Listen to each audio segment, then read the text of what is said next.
Can y'all hear me now? Can you hear me? Can you hear me? Can you hear me? Can you hear me? If you can't hear me, I can't even do the show. If you can't hear me, I gotta get a new phone. We can hear you. Okay. And guess what I'm gonna do? I'm doing my whole damn show over. I don't care what nobody say. We grooving. Now, I gotta use these though. Let me know if you can hear me still. Can you hear me? Can you hear me? Can you hear me? Can you hear me? We here.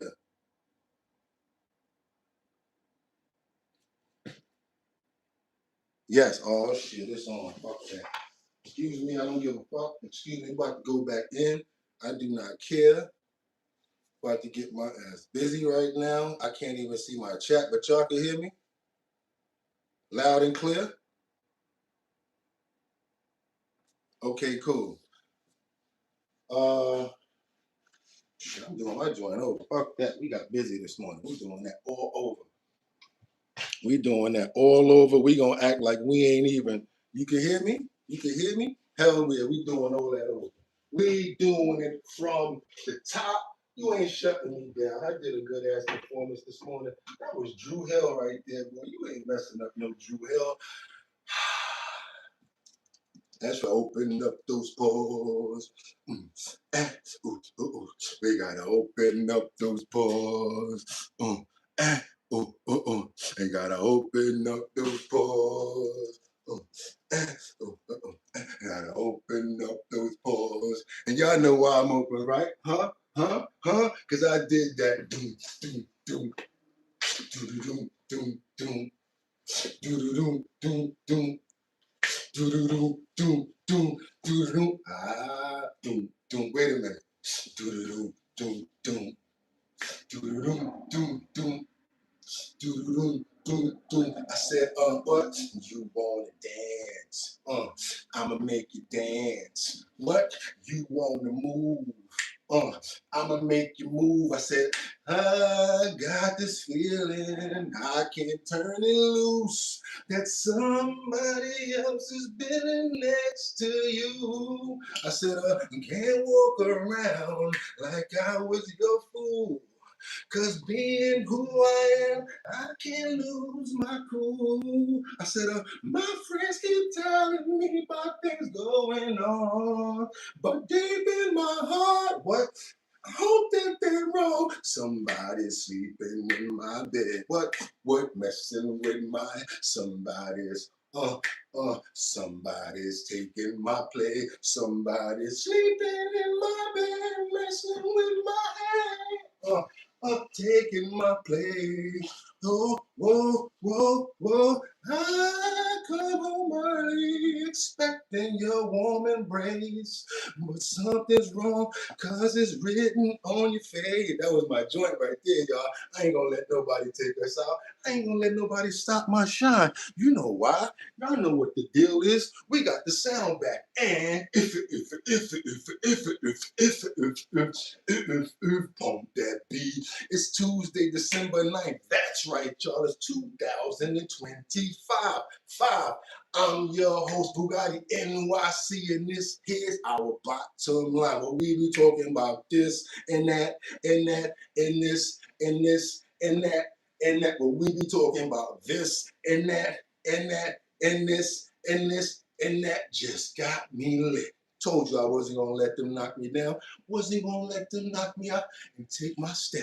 How you guys doing this morning? It's your boy Bugatti NYC. Y'all could have went anywhere, but the fact of the matter that y'all came here to chill with me, I appreciate you. Let's get it moving. I know we got a lot to catch up on. We got a whole lot to get into. Like I said, Trump, federal Florida judge, clears the way to release Jeffrey Epstein's 2005 transcripts. Let me get this chat open over here so I can see what you guys are talking about. Let me go to the channel. Hope everybody's good this morning. It's your boy BOOGOTTINYC. You know how sometimes things happen. Some things are unavoidable sometimes. And yeah, we got to get the glitches out. We got to do what we got to do. But guess what? We are back. And we back even better than ever. Hope everybody's having a fantastic morning this morning. I'm trying to open up the chat to see who is here so I can get these prayers started. As long as you guys can hear me, that's all that matters. Let me go ahead and get that chat open. Sliding that down right there. There we go. Who we got up in the building this morning? Let me get everybody to, okay. So happy that you guys are here. Let's do the prayers out. We got Rebecca Lanya Bueno chiming in. God bless you, sis. Hope you're doing good. AJ Jay up in the building. Luigi, how you doing? Who that hollow you back? Thank you for coming back over here. Had a little issues with the audio, but sometimes we got to do what we got to do. What's up, Lawrence? Hope Charles is good. Everybody, one way to know. Thank you for chiming in. I appreciate you coming over here too. Charles, hope you're having a fantastic, safe, and secure and healthy morning, you guys. And I'm praying that I have a good dialogue as well as be entertaining, non-biased, and bipartisan so everybody can get their point across. We say that this morning, you guys. Amen. Who else we got up in the building? Miss Swans, I see you, Diggity Diggs. I see you, Rebecca Lanya Bueno, Jeffrey Spilker, Mark Dorfman. Let's get it, you guys.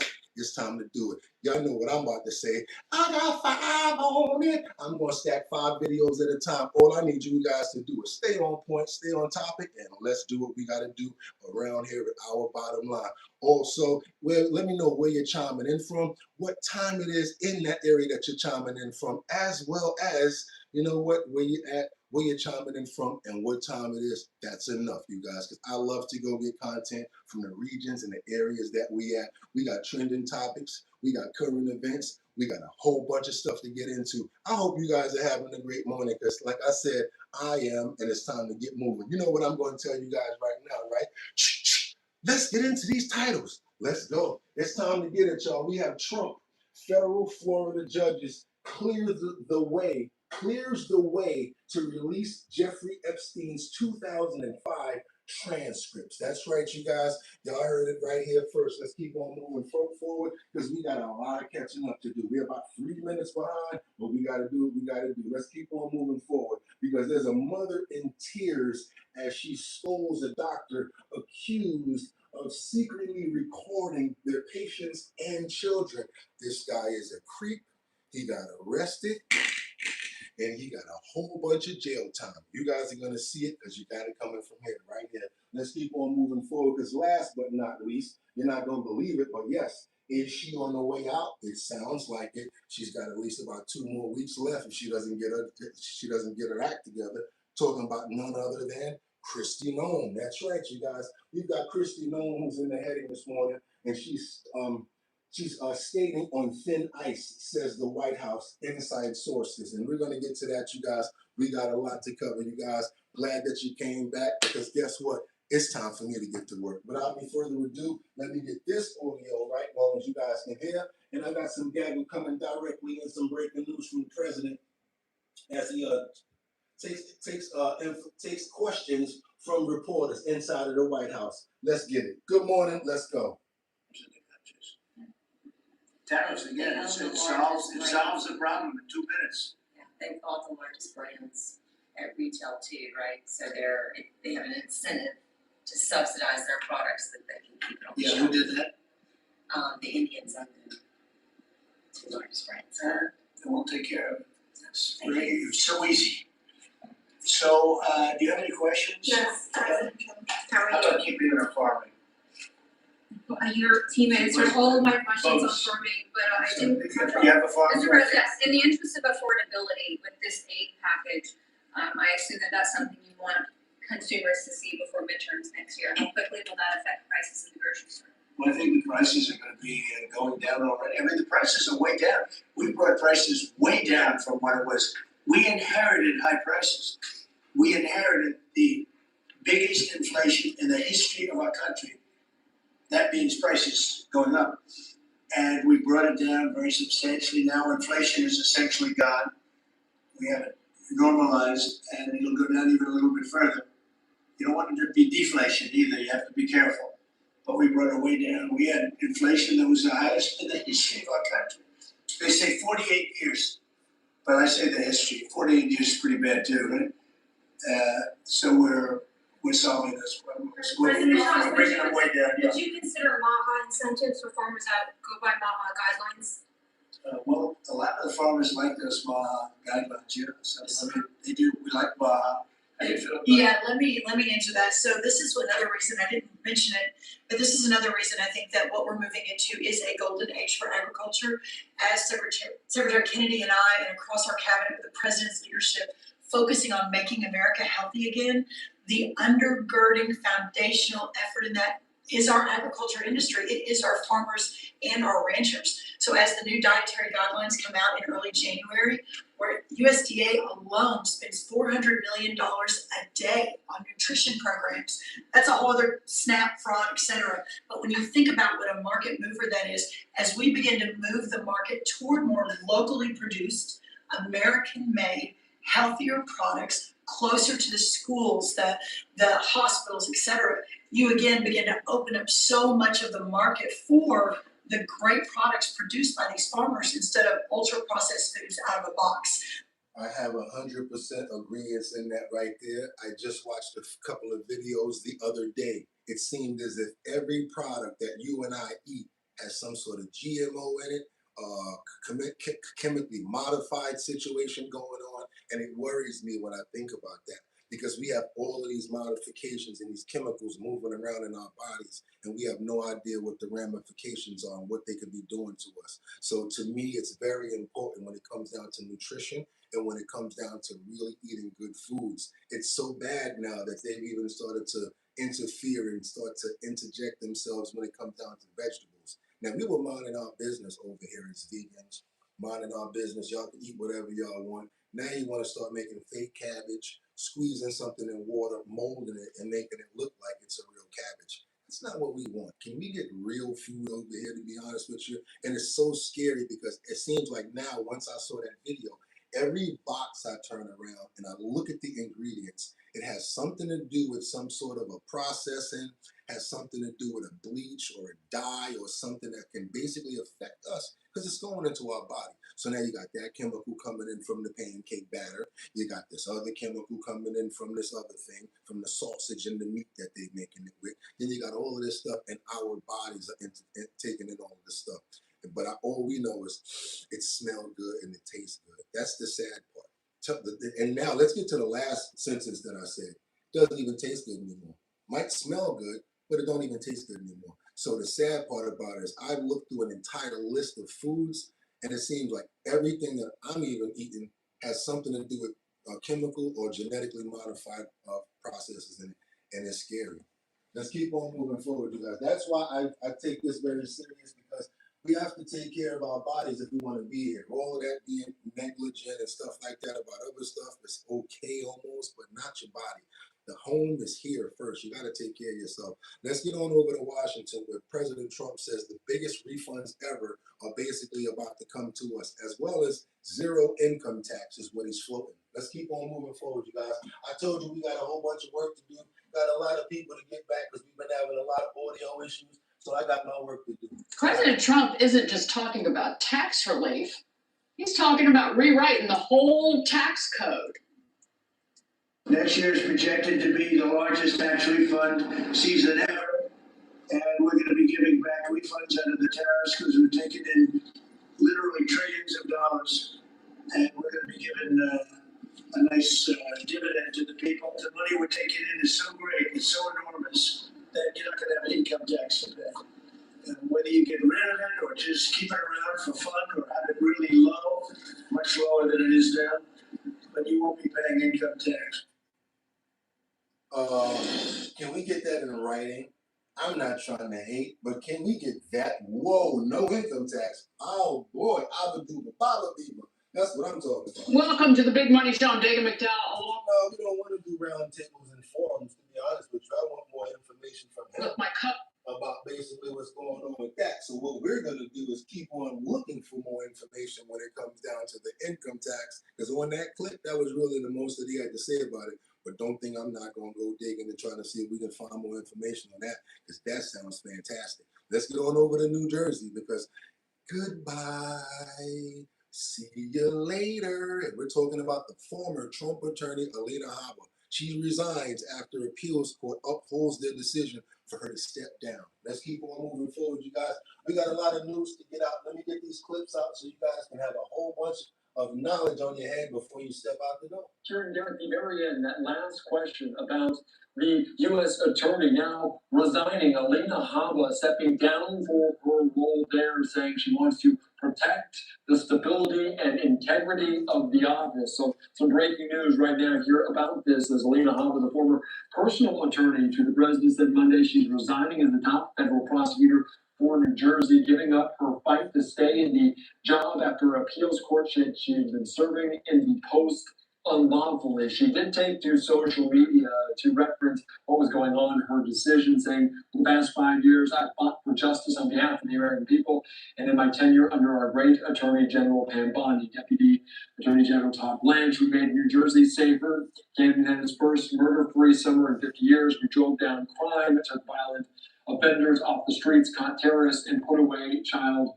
predators. They go on to say that as a result of the Third Circuit's ruling and to protect the stability and integrity of the office, which I love, I have decided to step down in my role as the U.S. Attorney for the District of New Jersey. But do not mistake compliance for surrender. This decision will not weaken the Justice Department, and it will not weaken with me. So this coming in, some big news, as Habba said she would remain with the Justice Department as a senior advisor to Attorney General Pam Bondi. Habba was appointed in March to serve a temporary term as acting U.S. Attorney for New Jersey, a powerful post charged with enforcing federal crime and civil law. Was a partner in a small New Jersey firm. Habba was among Trump's most visible legal defenders during the 4 years he was out of power, representing. So basically, Alina Habba was Trump's attorney when it came down to all of the criminal stuff that they were putting him through. So what happened was, of course, he tried to give her a position. I guess the appeals and certain people didn't appreciate that, so that didn't work. So now she has to resign. We got to keep on moving forward, you guys. Because also, I think Trump actually, not I think, but Trump basically had a lot to say about this situation, and want to let you guys hear it directly from the horse's mouth. Do your boy a favor. Let's double tap that screen to get those likes up. Hope you guys appreciate the content that you're getting so far. All you got to do is hit that like button right there. That gets much more people over here. We're not worried about the monetary right now. We'll deal with that because we got some coffee in the kitchen. And I understand this. Put out here for a pimp. So I ain't worried about trying to hit your pockets. But what I would appreciate is if we can get those likes up. I really would appreciate that. It really gets more people over here to see what we got going on. And we got a lot of updated information that everybody can actually benefit from. Let's get on to it. Companies. Okay, what else? Yeah, Alina Habba says she's stepping down as U.S. Attorney for the District of New Jersey after the courts disqualified her. Do you have any comment on that? Well, she's not disqualified. You got a blue slip thing that's horrible. It's a horrible thing. It makes it impossible to appoint a judge or a U.S. attorney, and it's a shame. And the Republicans should be ashamed of themselves that they allowed this to go on, because I can't appoint a U.S. attorney that's not a Democrat, because they put a block on it. So if you appoint in Virginia or in New Jersey or in California a U.S. attorney or a judge, I mean, the judge situation is ridiculous. The only people that you can get by are Democrats, because they will put a hold on it. If I put up George Washington and Abraham Lincoln to be U.S. attorney in New Jersey or to be U.S. attorney in Virginia, we have Democrat senators. They will not approve them. And this is a gentleman's agreement that's lasted for too long. And it doesn't make it, especially in light of what's going on today. It means you can't appoint a Republican U.S. attorney. And we don't play the same game with them. But they do. And I hope that somebody speaks to Senator Grassley about doing something about the blue slip, because I'm telling you, John, I put up great people, top people, highest education, the best lawyers to be like U.S. attorney, and both senators. It only takes one, but if they're Democrat senators, they say we're not going to approve it. I had a couple of them say, "Why don't you appoint Democrats?"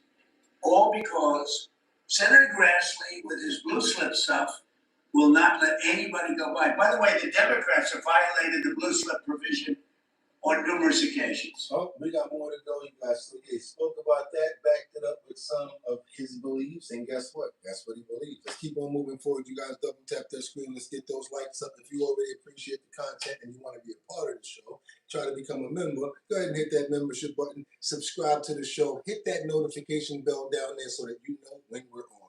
Let's keep on moving forward, you guys. Let's go. Nice suit. Interesting. He must be stopped. Let's keep on going. Thank you so much for the compliments. I got more work to do. Glad you guys can hear it, and let's keep on going. We're working over here because Trump is basically understanding the reason why his numbers and his approval rating is going down. When you start seeing certain things, you got to start to listen to what's going on.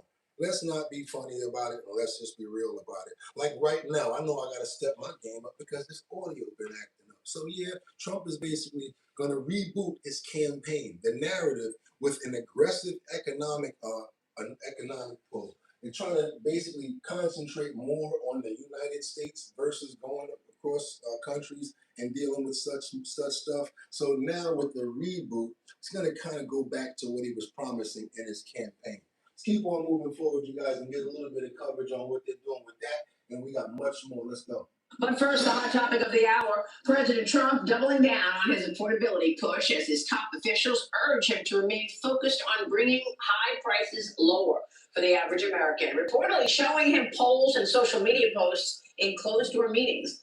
The Wall Street Journal is reporting that the White House aides, quote, are reorienting some of Trump's public events to focus on costs. They're planning economy-focused speeches across the country in early 2026, and making plans to shift to domestic matters after the president spent some of his first 10 months in office on foreign policy, ending wars. Republicans fear big losses in the midterms next year if perception of the economy does not improve, writes the Journal. The president will travel to Pennsylvania tomorrow to begin a tour of his affordability agenda and talk with Americans about his day one priority of ending Joe Biden's inflation crisis. I spoke with Pennsylvania Senator Dave McCormick about it yesterday and how Democrats have been marketing the issue of affordability. Watch. Nope, don't want to do that.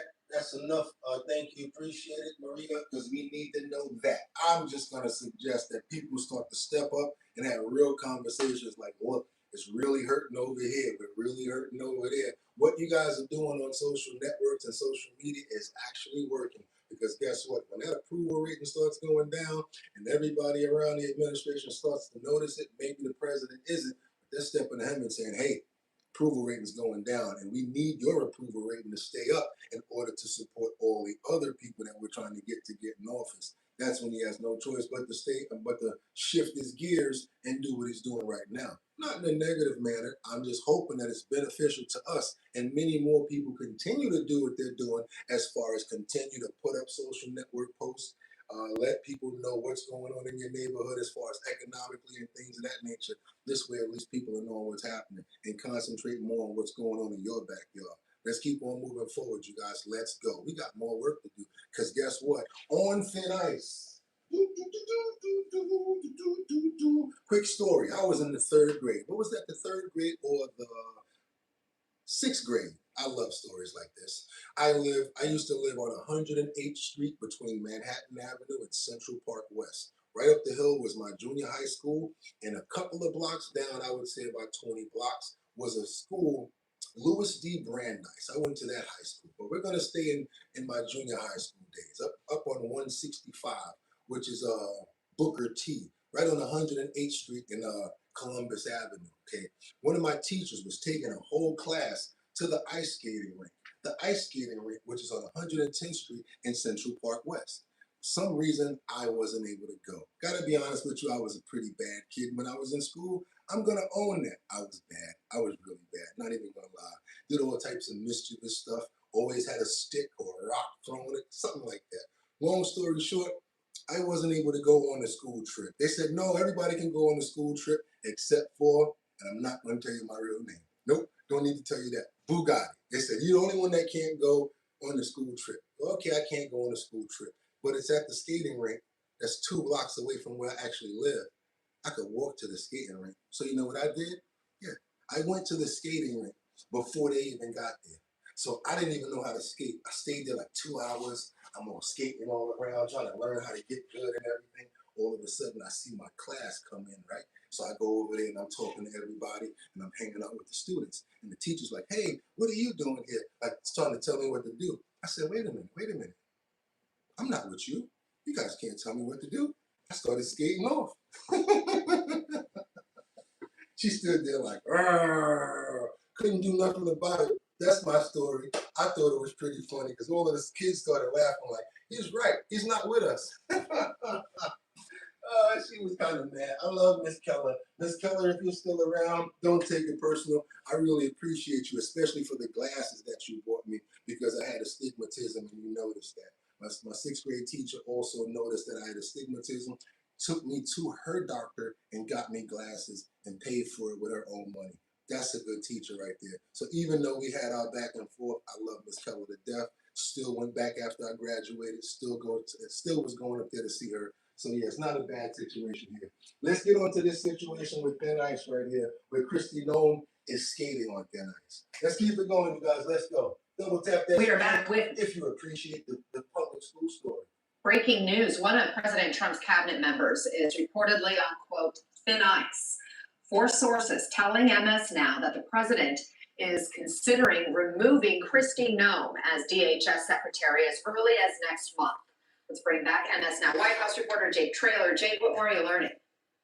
Yeah, Anna, that's right. Those words, very thin ice, that came from a White House official yesterday in reference to Kristi Noem, who's the Secretary of the Department of Homeland Security, also an incredibly adamant Trump supporter. Now, at the center of her ousting is the Deputy Chief of Staff to the White House, Stephen Miller, who focuses on policy and Homeland Security. The frustration from Miller to want to oust Kristi Noem is twofold, the White House official tells me. The first part of that is that there is really growing frustration around her inability to build out detention facilities. The big, beautiful bill that was passed earlier this year had $45 billion allocated to Noem to oversee the building out of these immigration enforcement facilities. Okay. Miller has grown increasingly frustrated that she has not done that in the efficient time that has been allocated. Secondly, there have been multiple governors, this White House official tells me, that have called Donald Trump personally to complain about Noem, saying that she is not being efficient with FEMA resources, disaster relief funds to these states. So really a twofold frustration that Miller personally has with Kristi Noem. And the White House official that I spoke with said that the decision is not actually fully finalized in terms of her ousting. So there is potential that she maybe sticks around. They caveated with that. But all the sources we spoke with said very likely at the beginning of the new year, Noem will be out, someone else will be in. Now, we reached out to the White House asking for a comment on this reporting we had, and they pointed us to a comment from White House spokesperson Abigail. We still good on audio, y'all? Because somebody just sent a message through the internet. That could have been like an old message. Are we good on audio? Jackson, who comments on a similar story from the Bulwark about Noem's ousting, where really their main complaint was that they were relying on former officials. I just note on it, in our reporting, we have 4 different sources, 2 of which are current. One is a White House official that I spoke with on the phone last night about this imminent news. So, Jake, if she's out, is there any idea who would replace her? Yeah, I had something to say about this, and I'm glad you guys did that and helped me good. Because, thank you so much. I had to say something about this, and hopefully this information I tell you will help you, because it always helped me out. When she went to that job, as far as the position that she got, I would look at it like this. I would have did an assessment. That's the first thing that you do. You do an assessment. I always do like an inventory. If I'm in charge of anything, what's the inventory and what the supplies are? Who are the people and what do they do? If you're trying to get me to build out, I need to know these people's positions in order to assist them in order to make that build out happen. Also, I need to understand the dynamics of how the company moves so I can start putting different people in place so that those things can actually come to pass. Then all my role would be is to make sure that those people are doing what they need to do, not just go there and walk around like Wonder Woman. Let's arrest some people and some other things and then not respond to certain situations. Not trying to knock you, but you had enough time to prove your position, and that's basically one position I got 3 or 4 jobs. I gotta be a producer. May I be a supply man. So that's what I'm trying to say. If you have to do a lot of roles and you have the monetary and the means to do it, you want to allocate those positions to different people. But the first thing I would tell you guys to do, even at a new job, go there, understand your roles and the positions and all of your inventory and your supply. Then you start to farm out situations and responsibilities to other people. This way you're not lacking in those categories. Understand your titles and what your responsibilities are. I gotta get these places set up. I gotta get these jails built out. I gotta get this FEMA thing taken care of. Okay, cool. Let's put those people in play. Now all I gotta do is manage and make sure that they're doing what they have to do. If not, get rid of them, move them around, and then do the best that you can. Real quick and real simple. Christy, you should have hollered at your boy. You could have got some help. Let's keep on moving forward, you guys, because we got a lot more to get into. And I told you I was not playing this morning. We going in. Let's go on over to Russia. Breaking. Putin hits Ukraine with a massive drone attack overnight, proving to what I said is basically true. He's not trying to stop fighting. He's already, oh, we're going to stop. Boom. And then, oh, we're going to stop. Boom. Yeah, okay, Putin. You're not stopping nothing. Do your boy a favor, double tap that screen. Let's get those likes up. If you appreciate the content that you're getting right now, that we're pulling, putting on you, and also give me some feedback on some of the content that I'm telling you. Don't just believe everything I'm saying. Y'all don't believe me? Tell me to kick a rock for a block. You got some commentary on it? Let me know what you got to say. Let's keep on moving forward, you guys. How you doing, Luigi? And yeah, let's keep on moving forward to this next clip that we got here with Putin. Yeah. Russia launching overnight drone strikes on Ukraine after battering the country with drone and missile attacks over the weekend. Yeah, comes as Ukrainian President Volodymyr Zelensky is set to meet with European leaders today in London for talks on ending the war in Ukraine. Madeline Rivera joins us live in Washington with the... Come on with the details, right? With the details, what you got? What Madeline got for us? I'm gonna let you keep on going. Details. Good morning, Madeline. Yeah. Good morning, Nathan. Giggity, because I can never forget Madeline. I always talk about the framework because she looks just like Quagmire to me.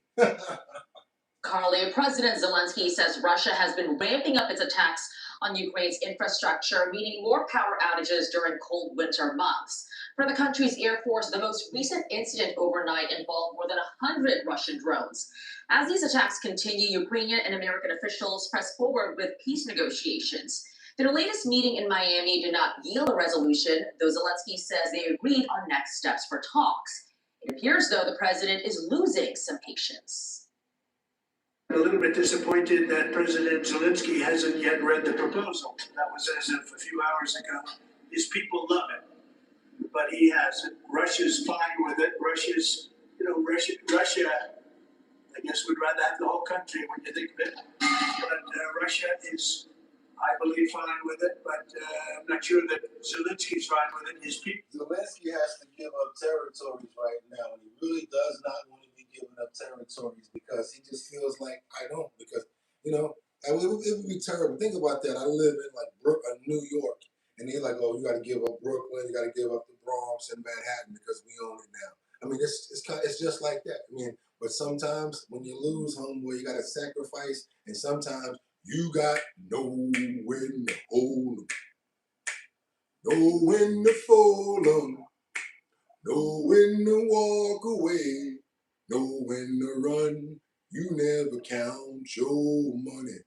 While you're sitting at the table, there'll be time enough to count it when the dealing's done. Oh, you ain't think I knew that one. That's that Kenny Rogers right there. Let's get on over to Minnesota as one of your favorite people has something to say.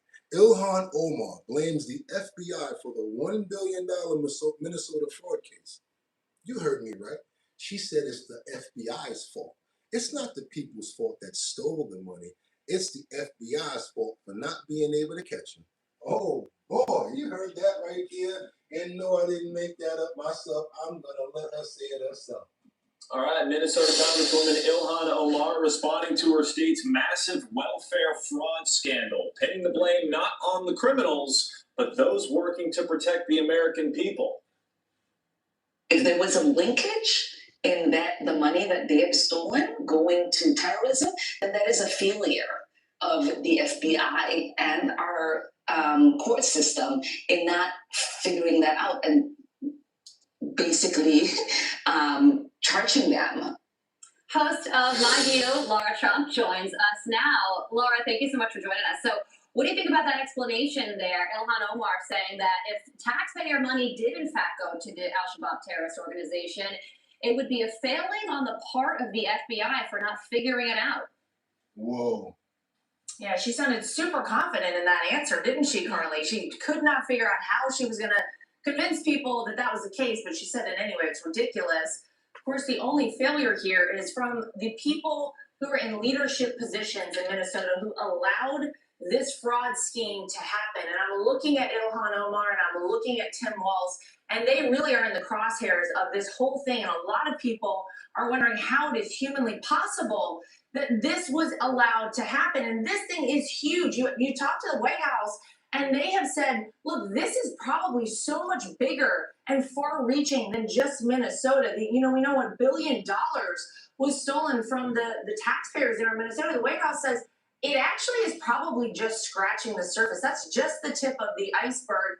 And, you have the Treasury saying we do have connections through millions of dollars that they think was sent to Somalia and that ultimately did end up in the hands of terrorists as Al-Shabaab terrorists. And so I think that's, of course, a ridiculous answer, but you're going to hear a lot more of that from Ilhan Omar, from Tim Walz. They're going to do a lot of jazz hands and trying to convince people to look the other way because they are, again, the ones that everyone is looking at and saying, how is it that you are either so grossly incompetent or maybe willfully incompetent that you allowed this to happen in the state of Minnesota? Minnesota deserves better. The American people deserve better. And you know what? The only way they're going to clear their names is by asking for a full-throated, deep investigation and holding those responsible accountable for this. Okay, we got to keep on moving forward now because we got bribery.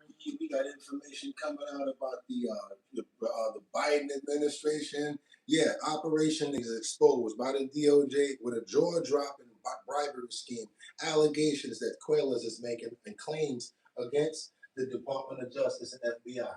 And then there is this pardoned Democratic Representative Henry Cuellar joining Sunday Morning Futures, describing how the Biden-era Department of Justice tried to bribe and entrap him. Watch this.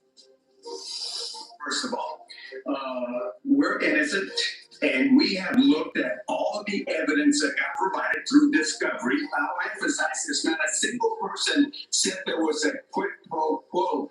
In fact, they failed at showing that quid pro quo. And they even went and did a sting operation, a separate sting operation to try to bribe me, and that failed. And what they did there was wrong. Wow, entrapment, bribery. Congressman, tell me specifically, who tried to bribe you? You mean Biden's DOJ tried to bribe you?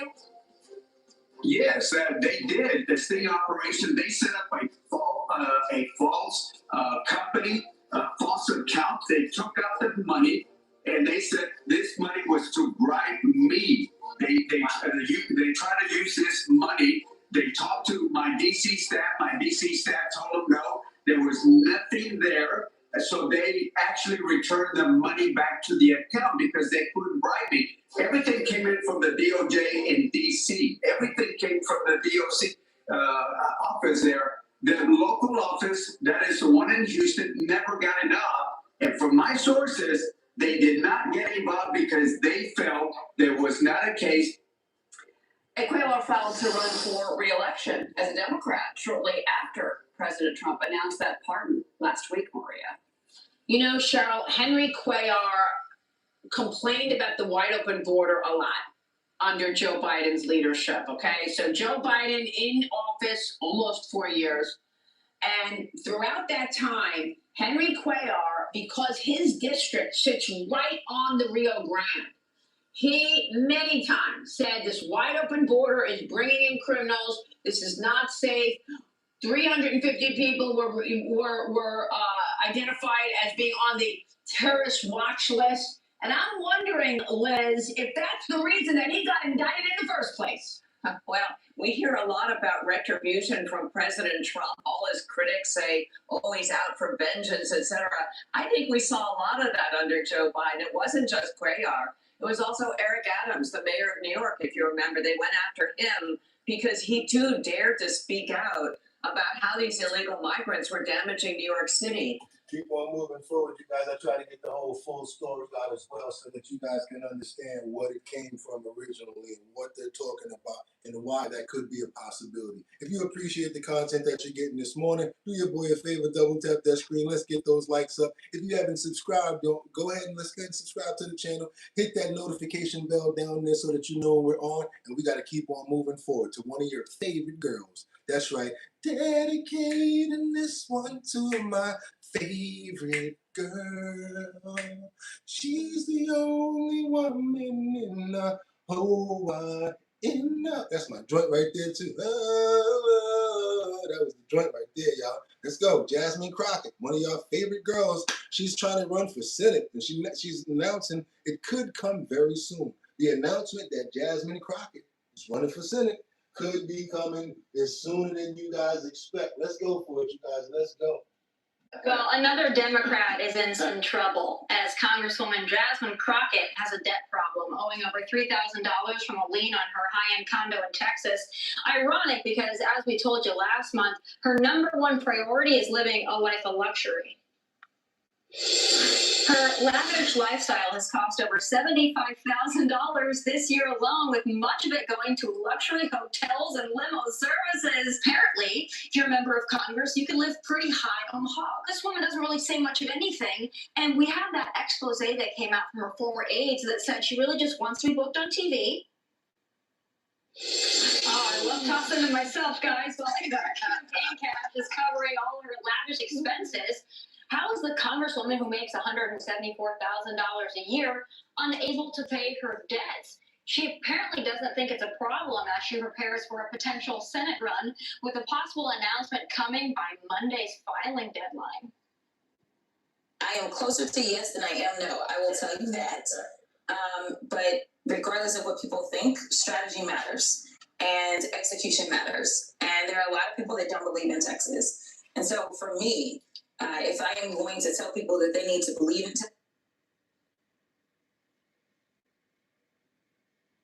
Texas, I need to not only have numbers on a piece of paper, I need to be able to tell them this is exactly how we're going to get there. All right, Joey, do you think she has a snowball's chance in hell in winning that Senate seat in Texas? I don't think so, but it's not always just about, like you had the Beto, trying to make a national brand out of challenging Texas and ride that further. Maybe that's her thing. I don't know, like Stacey Abrams, she used all those political motives or all those political moves to create, consulting and that kind of thing and get rich that way. So she's young, she's probably likes to earn money. You're not going to earn as much of it in Congress as you would taking advantage of those who want to go to Congress. So she may be looking at something like that. Just trust it. All right, so I don't know about your comment there, but we don't normally take gaggle, but okay, cool. We're going to keep on moving forward because now we got to get on over to Mom Dami, not easy super cat number doing Mom Dami. Yes, we're talking about Mom Dami. The mayor, Mom Dami, he stuns an audience with this video advising residents how to evade ICE. Doom, doom, doom, doom, doom, doom. Get him! Let's go, y'all. Yes, he made a video yesterday basically trying to help people out, let them know how to get away from ICE. Laura Mamdani is giving tips on ways to evade ICE officials trying to carry out operations in a new video message. Take a look. We can all stand up to ICE if you know your rights. ICE is legally allowed to lie to you, but you have the right to remain silent.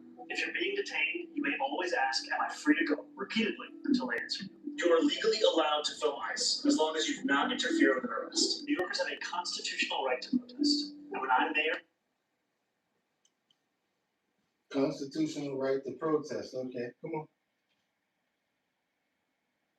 we will protect that right. I will fight each and every day to protect, support, and celebrate our immigrant brothers and sisters. Well, there you have it. Joining me now is former GOP New York City Councilman Joe Borelli. Joe, thank you very much for joining us. Just a quote there. You heard it from the mayoral-elect saying ICE is legally allowed to lie to you. Does this just ramp up the rhetoric that we've already heard so many times against our federal immigration officers?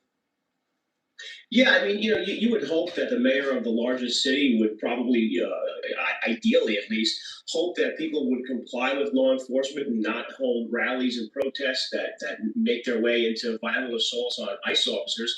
But look, people have compared Zoran Mamdani and Donald Trump, and here's one of the similarities. They both tell you exactly what they're going to do on the campaign trail. And to his credit, Zoran Mamdani has been extremely clear about doing this from the moment he started his campaign. I mean, this is what sanctuary city policy is going to look like under a radical socialist mayor, where it's not just enough to be a sanctuary city.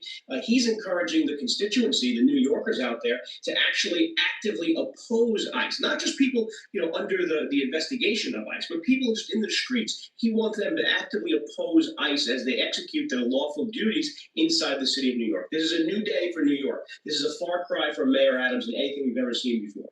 Yeah, we saw more. Yep, we're staying in New York right now because we got a situation with who? Yes, Luigi Mangione, y'all. You know what we talked about earlier? We constantly going into this story. I have my own opinions about it, and you guys do not have to follow my opinion. But I will tell you what my opinion is. New York, in Manhattan, with Luigi Mangione as he flashes his fist pump at a pre-trial hearing. His lawyers are trying to affirm that the police illegally searched his backpack without a warrant. Now, I think this is ridiculous, stupid, and can't believe that it's really being used as an argument. I would have just told, and if I was the judge, I would just really throw this part out right here because, come on, they called on you while you were in the McDonald's. They're already saying that, this is not the police that went after you while you were walking down the street. Someone in the McDonald's said, we have a few people here that are saying that this could be the person that did the pow of the United Healthcare person, right? Then the police came and approached him. I don't see anything else besides that I don't understand, unless they didn't read him as Miranda rights or something like that. But as far as searching, once someone calls on you, I don't get how this is an argument. That's just me. Let's keep on moving forward, you guys. Let's go. Accused killer Luigi Mangione with a fist pump to the world during today's pre-trial hearing. Eric Sean is outside that courthouse. He's got the very latest from there for us. Hello, Eric. Hello, Sandra. Well, Luigi Mangione lawyers will put the police on trial this afternoon, claiming that they violated his constitutional rights. Yeah, right. Take a look at Mangione this morning when court started. He looked like he was getting ready to fight. He sat at the defense table, peering at the camera, pumping his fist like a prize fighter. And that's going to be a preview of what we're going to see this afternoon. On the stand this morning, Altoona police officer Christy Wasser. She looked through Mangione's bag when he was arrested at McDonald's. Wasser also searched the backpack at the police station. She said they search you when they come and when they step to you and they get information. They search you when you get arrested. They search your bag. I don't get it. They reach it to me. He found a loaded magazine with bullets that was wrapped in his wet underwear, as well as a written journal and a gun. The 3D printed weapon that police say was used to kill Brian Thompson, the CEO of United Healthcare, who was murdered as he walked to an investors conference in Midtown Manhattan 5 days earlier. In court today, police body cam video showed Wasser at that McDonald's, claiming she was looking in the backpack for a bomb. But Mangione's lawyers say that was a lie to cover up the fact she went into the backpack without a search warrant. In fact, the police officers are even heard on the body cameras disagreeing if a search warrant is needed. I disagree too. What the hell do I need with a search warrant when they just called on this guy? I took his mask off and he's fitting the description of the person that did the pow in New York. Okay, y'all help me out with that part. Help me out with that part. I'm looking at the comments. I want to know what you guys think. They decided at the end they did not need one because the bag was searched as part of Mangione's arrest. But his lawyers say Wasser, by claiming she was worried about a bomb, was just making an excuse. Quote, this made-up bomb claim further shows that even she believed at the time that there were constitutional issues with her search, forcing her to attempt to salvage this debacle by making this spurious claim. Well, the defense will certainly go after her this afternoon when she takes the stand for a cross-examination. But earlier, under the questioning of the prosecutors, she insisted that she was serious, that she thought that Mangione potentially had a bomb in his backpack. All right, you guys, we're going to keep on moving forward. Because you know what they're trying to say now is if you thought she had a boom, why didn't you call what is that? The squad, the armed squad. And I gotta say, yeah, they have a little argument there. But as far as the rest and trying to throw out the information or the book or the manifesto, I just personally don't believe in that. We're gonna keep on moving forward, you guys, because now we got to get on over to the White House. We're gonna get back to some money. Expect inflation to roll down. Let's keep on moving forward, you guys, because we always like talking about the money. Let's go. Tomorrow, to promote his economic agenda with affordability top of mind heading into next year's midterm election. The Trump administration now highlighting their efforts to bring costs down for the American people. I will tell you that the affordability has two components. There's inflation, and then there's real income. Real incomes are up about 1%. We've been working on it every day. I was on your show on March talking about affordability. We've made a lot of gains. Interest rates have come down. The bond market just had the best year since 2020. And now we are working on inflation, and I expect inflation to roll down strongly next year.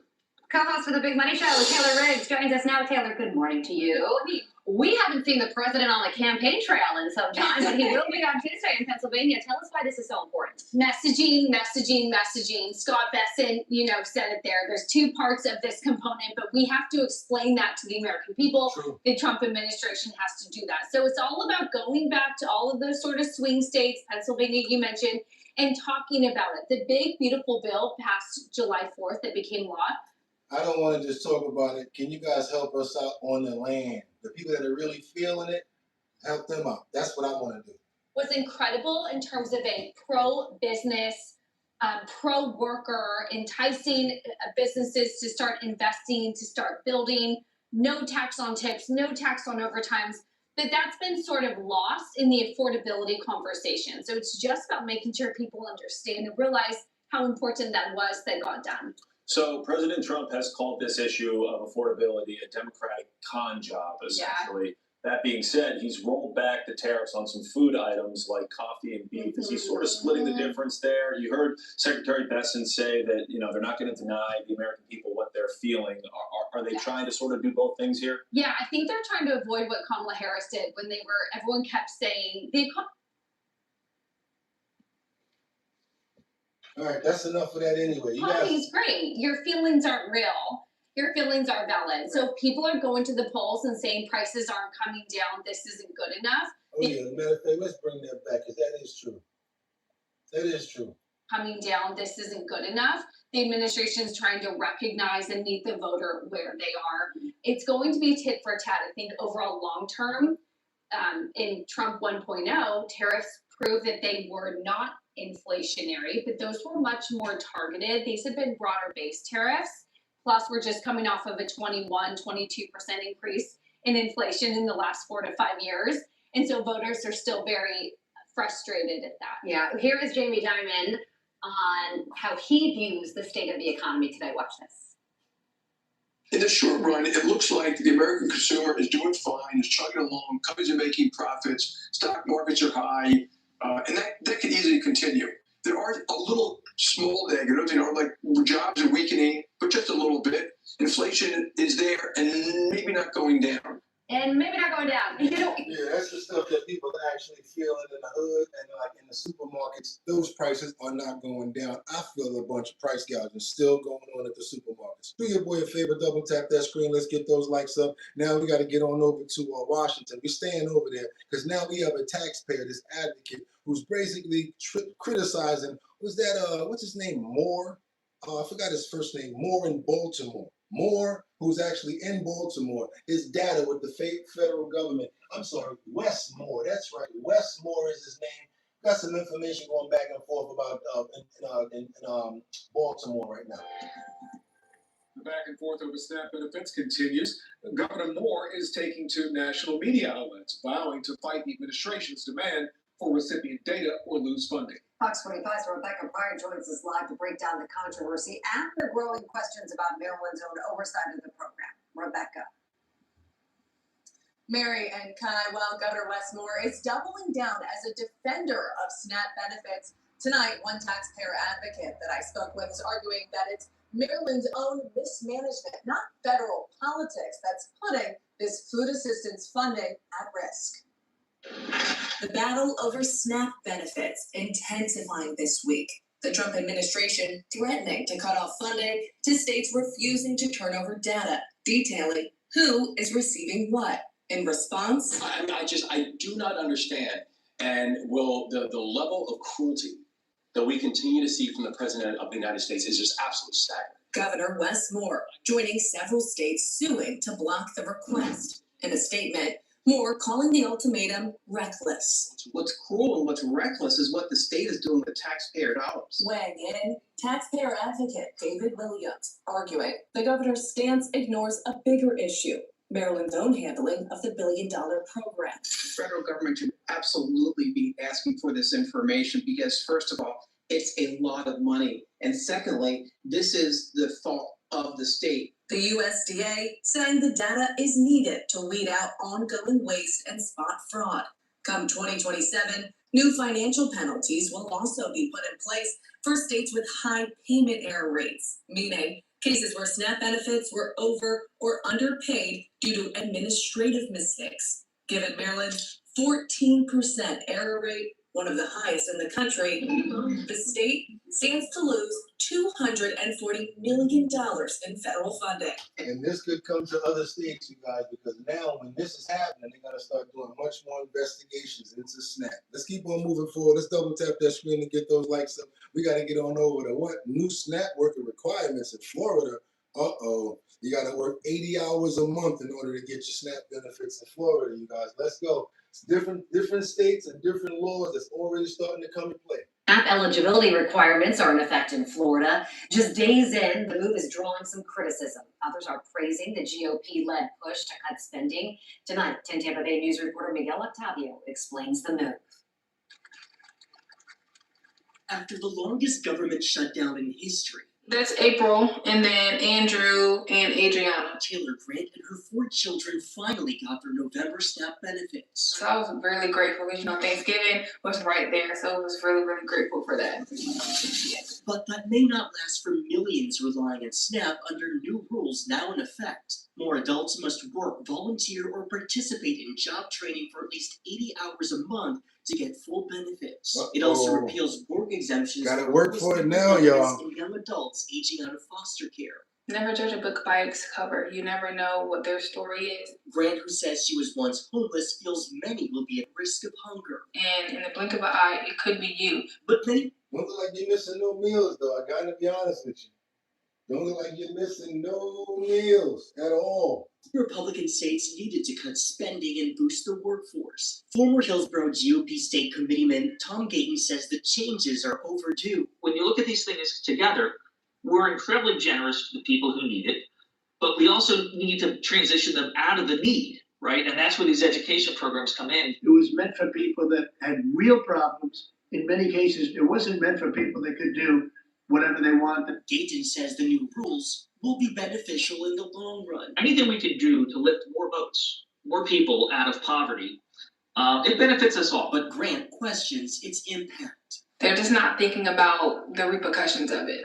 In Tampa, Miguel Octavio, 10 All right, you guys, what's y'all comments on that situation right there? I think they're right. I think everybody should work. I think it'll actually have you more healthier, getting out, being a positive influence on the world, and not just sitting around eating processed foods and not doing nothing with yourself. That's old school ways. It's time to turn around now. And guess what that means? That means the dads might be able to actually come home. Please come home. I got beans and bologna. Because guess what? You need them now, huh? It ain't that easy no more. But I don't need you be doing the net like this. I don't need you to help me. I got my own place. Well, matter of fact, hold on a minute. It just cut my food stamps. Maybe I need to shut up. Maybe I do need a man. Yeah, maybe that'll help bring the family back together. Maybe that'll work in the reverse of what they tried to do in the beginning with this food stamping project situation. Let's get on over to in West Philadelphia, born and raised in the playground is where most of my family days. But too bad about this story in California, Bel Air. It's not a story about Will Smith and his family. It's about a home burglary and a 7-minute heist. It took 7 minutes for these guys to get away with all they needed to get away with. Let's get on over to Bel Air real quick. Attend a home burglary during the holidays. A group of thieves strike a Bel Air home, swiping valuables and leaving the scene within a matter of minutes. The homeowner says she is terrified for her and her children's safety. KTLA's Carlos Acedo is live in Bel Air with the latest on the break-in and the search for those suspects. Carlos. You know, ladies, a scary situation for any family to have to go through. Now, they were home at the time, but Tommy, they feel violated after suspect strangers broke into their Bel Air home and stole a number of valuable items. Tonight, those suspects, they're still out there.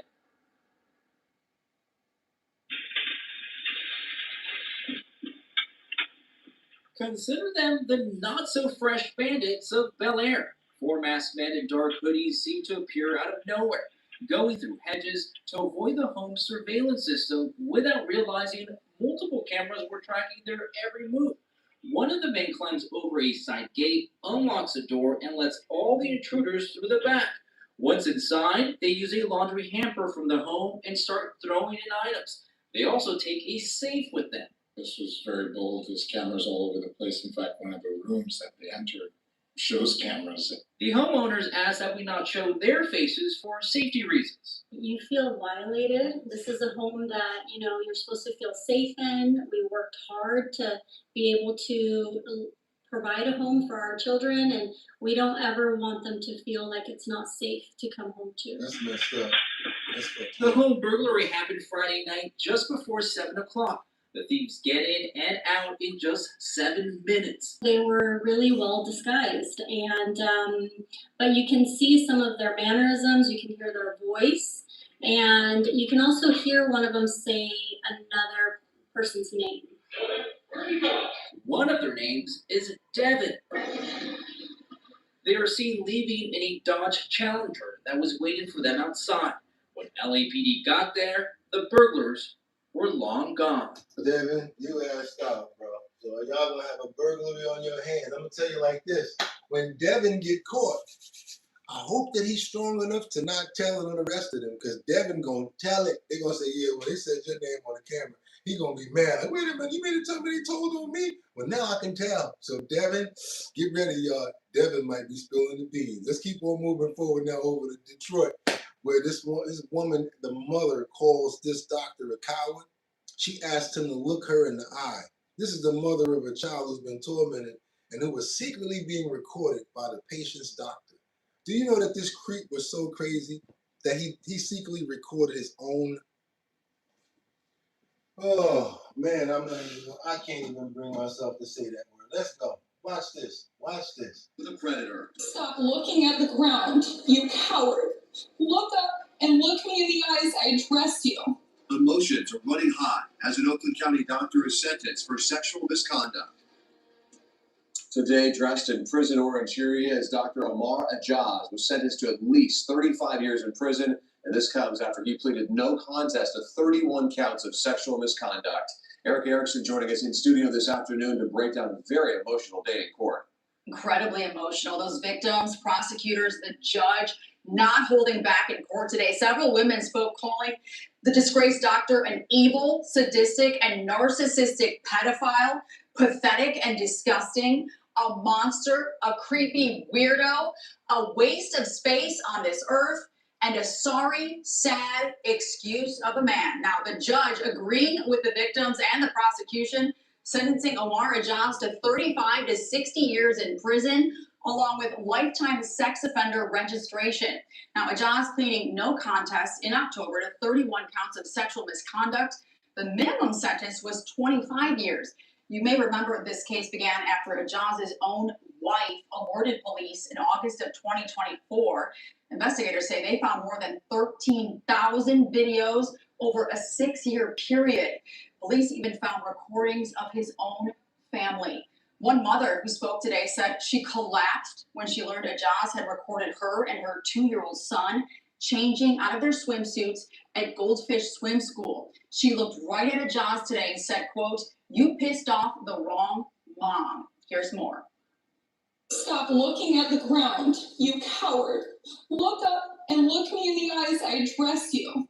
because you had that audacity when you decided to wander into Goldfish Swim School, turn on a camera, place it upwards, looking into that 2-foot space that was at the bottom of those changing rooms, and then sit there for God knows how long, just recording the moms, parents, dads, aunts, uncles, grandmas, and their kids as their kids were literally changing out of their wet swimsuits. So look at me when I speak to you.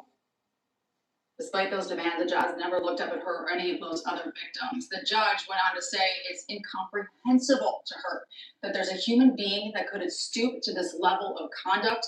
The prosecution added that thankfully the victim's bravery now outshines, quote, the defendant's own depravity. Ty was incredibly emotional today. Yeah, it's really hard to wrap your mind how somebody can do something so sick like this. Especially in a position of authority like that, position of power as a doctor. People go to someone like that. Someone they should trust. Right. Hopefully the victims will get some satisfaction from this sentencing. Yeah, we'll hear more from those victims later on Local 4 News at 5. We'll see you at 5, Erica. Thank you. This dude videotaped his own mother. That's crazy. Let's keep on moving forward, you guys, because we got to get on over to Florida, where this federal judge orders Jeffrey Epstein's 2005 transcripts to be released. Let's get into it, you guys. Let's double tap that screen to get those likes up. Let's go. A federal judge in Florida now ordering grand jury records in that state related to Jeffrey Epstein to be released publicly. The documents have to do with investigations into the convicted sex offender from 2005.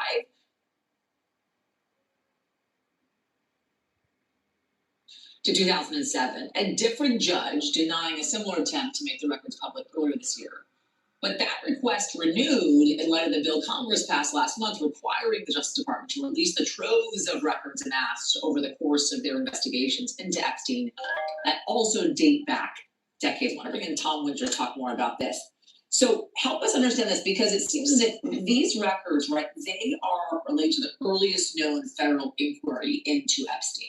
That's right. And by that reason, they're really the most important ones. So when you look at this case and you look at what federal prosecutors did in New York to ultimately bring charges against Epstein and against Maxwell, these are the documents that they heavily relied on from the time period in the early 2000s, approximately 2000 to 2005, 2007 range, to build that case. And so the fact that these documents can now be made public in the form of this Epstein Transparency Act, which passed Congress just a couple of weeks ago, this is what will really allow, or should allow, the Justice Department to finally make these files public in a searchable format on their website. That's what the law provides. What do we already know that may be revealed in these documents? What could we find out that we don't know? A whole lot. I mean, there's a lot that are in these specific documents that we already know, because they were the building blocks for the cases against Epstein when he was charged. And then, of course, he died by suicide several weeks later. And against Maxwell, which was a prosecution that led to her conviction. And these involved a non-prosecution agreement as well that was struck. Right. These are the documents that led up to that non-prosecution agreement. So now you've got interviews with witnesses, many of whom we've heard from before. You've got travel records. A lot of those we've had and have had for some time. We'll have some bank records. We'll have some additional flight records. So we will get more, but it'll be more of the same of what we've already seen. And that's why a lot of reporters, including myself for a long time, have been saying here, look, even when these files are made public, it may not yield the type of new information that people seem to expect that they're going to get, but has not been so far borne out by anything we've actually reported or seen. But this is really just the beginning of the rollout of these troves of documents in which many have been seeking. Justice absolutely needed this judge's order to even begin to consider to be able to make these files public. Tom Winter, thank you. I appreciate it. It's not over, because now we got to get some information about Ghislaine Maxwell and get inside of her deep and twisted life and what she's got going on. Check this out, you guys. I want you guys to see this real quick. It's behind bars. I obviously wish I'd never met him. You know, looking back now, I probably wish I had stayed in England. But leaving that aside, you know, I tried to leave, start another new job and move on from the end of 98, 99. So I wish that I had been more successful moving on, because I became a banker, so I should have, you know, moved on completely. at the time I wouldn't have had a problem introducing people to my friends to it because I didn't know that it was so awful. I mean, obviously now, looking back with hindsight, of course, but at the time, I mean, he had lots of friends, so he was friendly with just about everybody you can imagine. There was no reason to imagine that he wasn't someone of interest to people. But despite her efforts to reshape the narrative, the court record and the testimony of survivors remains unapproved. Thank you. She's trying to reshape it. I wish I never met him. I wish I never was around him. You're Geppetto, Ghislaine Maxwell. You was helping out in every single thing that he had going on. When you're speaking to these victims, what kind of lasting impact has Epstein had on them? I think a lifelong impact. I think that, of course, the victims have lives and families and have, to the best of their abilities, proverbially moved on from what's happened to them, right? Because you have to as a survivor. Right. But I do know that the impact is lasting. It's something that will be with them for their entire life. It's something that affects how they raise their children, how they think about everything that they do in their everyday life. And, just being able to survive an experience like that and move on and try to find happiness and satisfaction in your life in itself is so brave of them to do. And we got more on Ghislaine Maxwell and how she's being treated and where she's staying at. Check this out. CNN has learned that Ghislaine Maxwell has been getting special treatment inside of a minimum security prison in Texas, where she's currently serving 20 years for child sex trafficking. Sources who are familiar with Maxwell's life inside prison tell us that she has unlimited access to toilet paper, for example. The typical inmate gets just 2 rolls per week.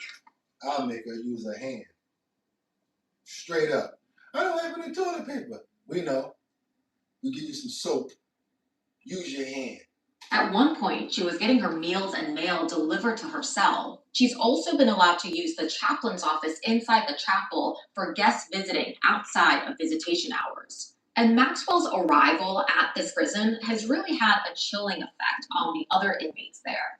We're told that the warden at the prison had a town hall where she basically told all the inmates, do not talk about Maxwell. And one inmate who did talk to a reporter was reprimanded and sent out of Bryan to a higher security prison. So they got her really under wraps when it comes down to that prison. So not only is it a minimum security prison, they're giving her all of these privileges, but for some reason the narrative is don't bother her, don't say nothing to her, stay clear, don't report anything that she's doing to your family or anybody like that. So they're basically in there scared to death because not only are they locked up, they can't even do anything with this Ghislaine Maxwell situation because for some reason she's being protected. Let's keep on going. And we are told that this kind of thing has happened to several other inmates. The Bureau of Prisons tells CNN that this is not special treatment, but necessary treatment, given how high profile Maxwell is and the threats that have been made to Maxwell's life. CNN has learned that she's now also about to ask for some special. She's already got the privileges. See what happens when you give somebody a, what do they say? You give them a finger, they take an arm. People always want to take much more than you give them. So now that she's getting the special privileges, she feels a certain way. Then guess what? Now she's about to ask a judge to release her from prison altogether. Let's keep on moving into that one, y'all. Ghislaine Maxwell is planning to ask a judge to release her from prison. Jeffrey Epstein's former girlfriend was convicted of sex trafficking underage girls in 2021. Come on. And sentenced to 20 years in prison. In a letter to a judge filed on Wednesday, Maxwell's attorney said she will soon file a petition seeking her release. That filing does not say what grounds Maxwell will argue to seek her release from a minimum security prison in Texas. The U.S. Supreme Court So, yeah, she's really wringing the rag out now, y'all. And hopefully they say no. Rejected her appeal of her conviction and sentence. Oh, got more. Ghislaine Maxwell is planning to ask. No, we're going across the pond right now because we got to cover this situation right there. This one right here. Every time I say this, people don't understand because I guess Some of us are older, and some of us know who these people are better than other people. So when I say Fergie, you guys are always thinking about the Black Eyed Peas Fergie. I'm not talking about Fergie. We're talking about old school right there. That's the original Fergie right there with that hat on. Sarah Ferguson. That's where Fergie got her name from, just so you guys know that, all right? And Sarah Ferguson was married to who? Prince Andrew. Keep on moving forward. Sarah Ferguson, a.k.a. Fergie, she feels betrayed after Eugenia and Beatrice cut contact with her. Who's Eugenia and Beatrice? Well, those are her daughters, and I'm sure that they're cutting contact with her because of what the king is saying. Hey, don't let your mom and dad get you guys in any trouble. So guess what? We got to cover this. Let's go. Tonight, the royal family is in crisis. Sarah Ferguson, the former Duchess of York, faces an unprecedented collapse as her daughters, Princess Beatrice and Princess Eugenie, reportedly cut ties. And in a stunning turn, whispers suggest former Prince Andrew's desperate attempts to cling to Royal Lodge are driving an even deeper chunk. For years, the complex dynamics of the York family have played out under public scrutiny, a delicate dance of loyalty and obligation. Now, in recent weeks, that fragile balance has shattered, revealing a painful rift that threatens to isolate Sarah Ferguson entirely. This is more than just a family squabble. It's a testament to the immense pressures on a modern monarchy attempting to define its future. Let's begin with the most heartbreaking development, the widening chasm between Sarah Ferguson and her beloved daughters. The speculation has moved beyond mere rumour. Sources close to the family suggest Beatrice and Eugenie have made the difficult decision to distance themselves from their mother. This is a move born not of malice, but of necessity, as the princesses navigate their own roles within a slimmed-down monarchy and seek to protect their own families from the ongoing controversies surrounding their parents. Yeah, because they got their own palaces, and their husbands ain't working, and they got their own things to worry about. So look here, Ma, we love you, and it's rough, but the king said we can't rock with you no more. Y'all got to get y'all stuff together. We have to pave our own road now, and we're sorry that you guys went out like that, because just being around you guys, it's going to make us look bad. Let's get on over to Brazil, where the shopkeeper reacts to an robbery. That's right, and runs over the bandits with a truck. I don't feel bad for them. I'm talking about this story right here. Now, these are some real bandits right here.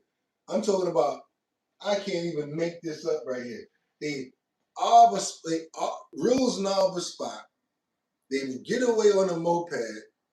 They think they get away on the moped. The driver of that place rolls them over with a truck. They get up off the ground, rules knob somebody else, and then get away.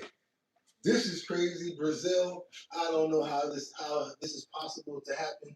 I don't want to say the word rob because with me it's always something.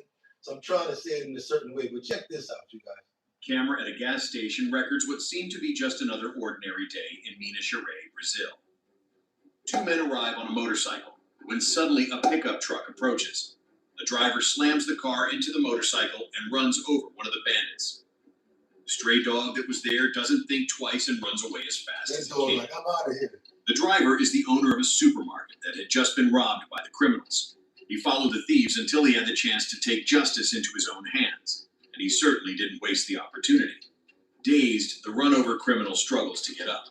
His accomplice tries to start the motorcycle, fails, and they abandon it. The thief still robs the gas station attendant before fleeing and takes the gas station's money and her belongings. They fled on foot into a forest and mobilized a manhunt that involved a police helicopter.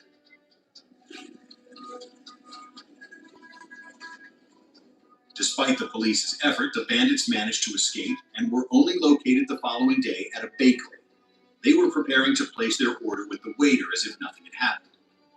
At that moment, they were subdued by the police and arrested on the spot.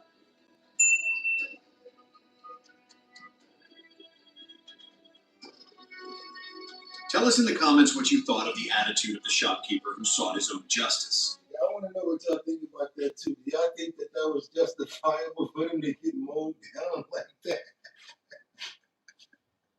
Somebody in the comments, that was funny. Somebody in the comments said the shopkeeper was waiting for him. Like, yeah, as soon as y'all slowed down, boom, knocked them straight up off of that motorcycle. That was crazy. And somebody said they probably stole the motorcycle too, the scooter. We got to keep on moving. That was crazy right there. I told you it was crazy. We got let's get on over to let me see what else I got for you guys here. We got this inmate who escaped through a crumbling wall. They got some real bad jails in Louisiana. Reminds me of the old Wild West jail where they used to just take the bricks out the wall and run away. Because, man, I'd be darned if they don't got so much bad situations going on with their jails. And that's the reason why the inmates are escaping. They got nothing but all day. They got all the time in the world to find all the weak points in these buildings. And you guys mean to tell me, and I'm talking about this was a high location. If it would have been me, I'd have been looking at them like, yeah, y'all can be free. Because you know me, I ain't messing around with no heights. Let's keep on moving forward, you guys. I want you to see this story right here coming out of Louisiana.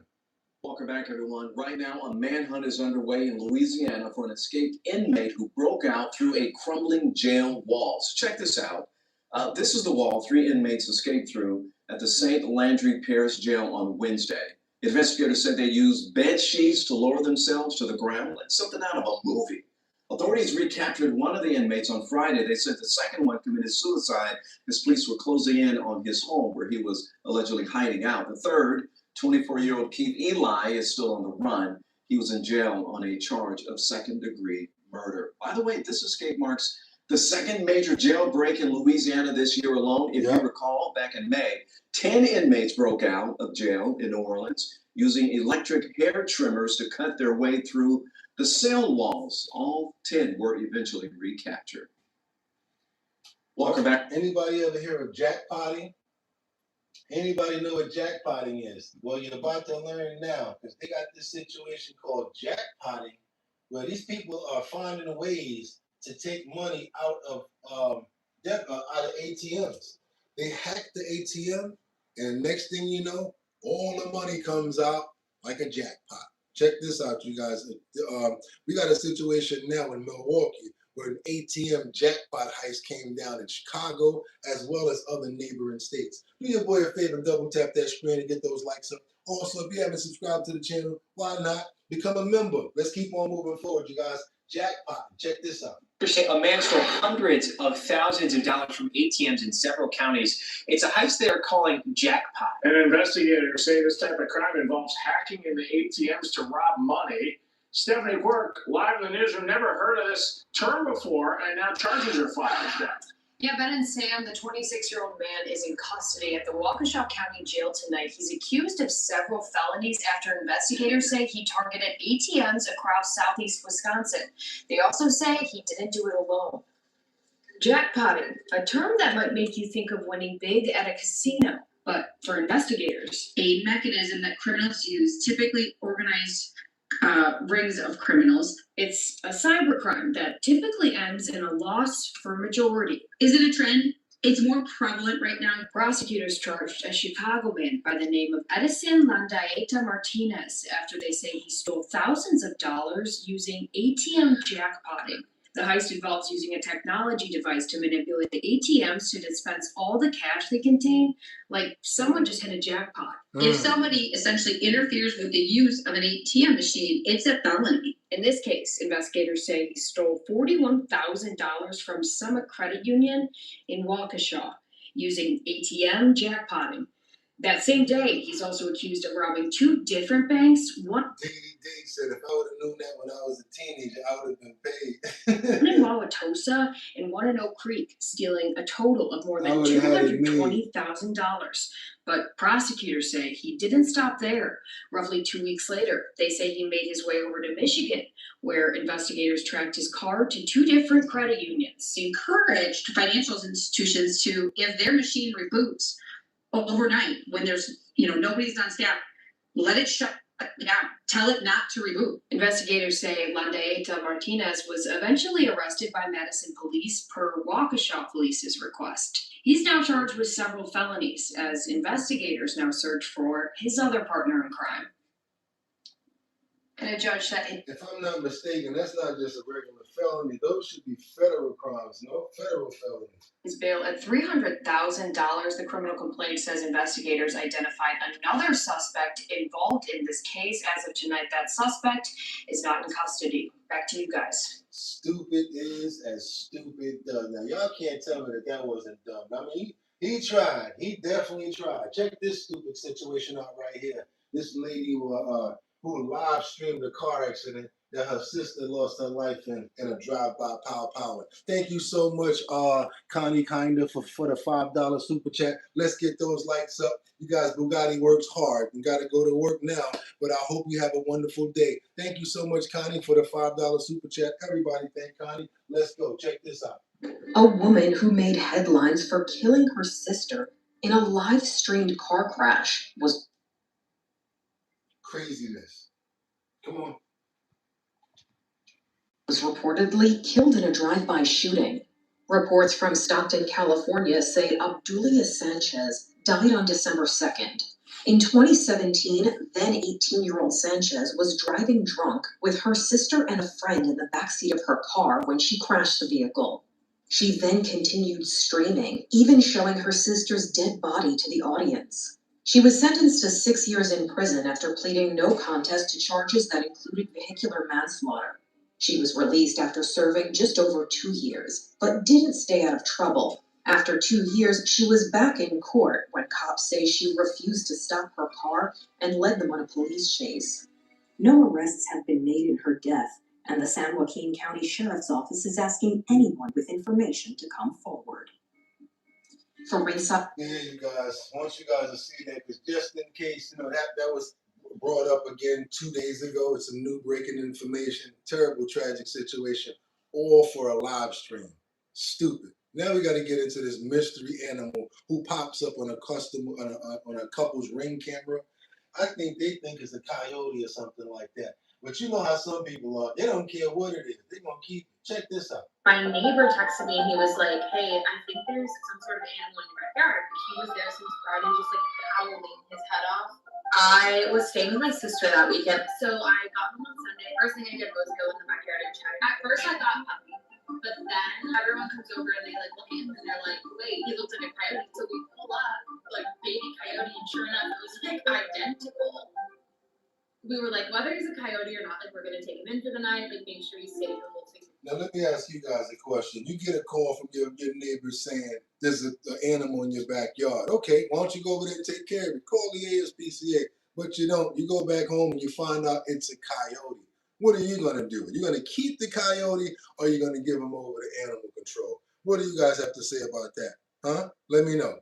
Let me know, you guys. Let's go. You're out from there. It was like all very dramatic. A storm was rolling in, so it was like the clock was ticking. Eventually, like he backed himself up into a corner of the yard. His breathing was so fast, he just eventually kind of like laid down. My sister was so brave, and she just like took a blanket, threw it over him, grabbed him, and put him in the kennel. Where is your family? He was so scared, and just like all around seemed confused. It almost seemed like he hadn't ever been like in a house or like around any people. We opened up the gate for him to come out, and he won't come out. He's very sweet and cute. Oh, you want to play?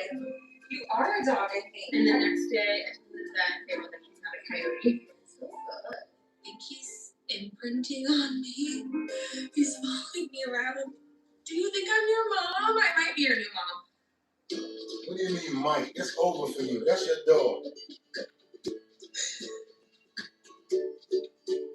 Like, I didn't get super attached to him right away, you know, because surely we're going to find the owner in a couple of days. We just did everything, put up flyers, like everything. And after like 2 or 3 weeks, we were like, okay, like if someone was desperately looking for their dog, they would have found it through these channels by now. I think we both were in agreement that we were not ready for another dog. The more time I spent with him and the more playing with him, I slowly just got more and more attached. We lost our dog in January, and we just didn't think we were ready, like, emotionally. Throughout this journey, every single day, we would ask each other, like, where did he come from? Why was he in our backyard? Why did he leave? He has some of the same mannerisms of our dog that had passed. Like, what if he was sent to us from Leroy? He would have been born, like, not too long after Leroy passed. I don't know if we would have gotten another dog just because of the fear. And it was almost like the universe saying, like, you do need another dog in your life, and you do have room in your heart to love another dog. It almost like forced our hand, right, into getting another dog, and now all the time we're so happy. That's how I believe in it too. I look at it like this: if you do have the love in your hearts, and you have the time, and you do want to give back some love, I think that everybody should try to rescue. If you love animals, especially if you lost one. I was like that before. One time I lost my pet.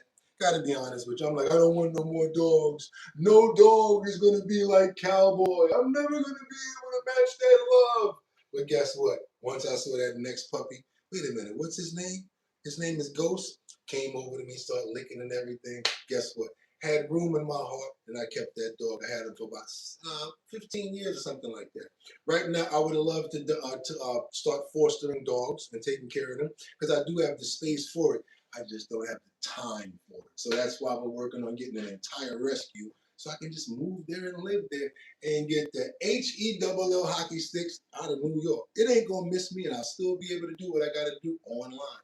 Thank you so much, Rebecca Lanyon, 104 the love, and a $1.99 super chat. Like I always tell you guys, y'all know if y'all trying to make some money, hit that link in the description, and you guys will be able to make up to $450 today. You'll make some money, and I'll make some money too. Sorry about the audio issue earlier, but we came back strong, and we're still doing it. Tomorrow, hopefully, we have a full, flawless show. That's the reason why the numbers are the way they are today, because of the fact that we dropped that other show that didn't have all of the technical information inside of the